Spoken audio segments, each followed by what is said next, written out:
Kendaraan minibus mengalami kecelakaan tunggal di jalur Sumowono, Kabupaten Semarang menuju Kecamatan Limbangan, Kabupaten Kendal karena terpeleset tumpahan solar.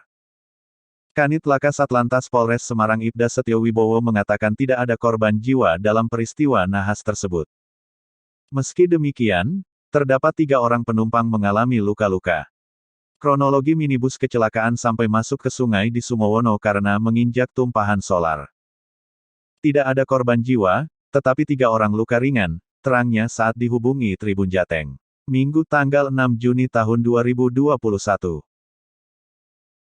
Ibda Setio menjelaskan sebelum terjadi kecelakaan tunggal pada Minggu, tanggal 6 Juni tahun 2021, sore minibus dengan nomor polisi H7079OD berjalan dari Sumowono menuju Limbangan sesampainya di lokasi tepatnya tikungan Kemawi masuk Desa Kemawi, Kecamatan Sumowono, Kabupaten Semarang menginjak tumpahan solar.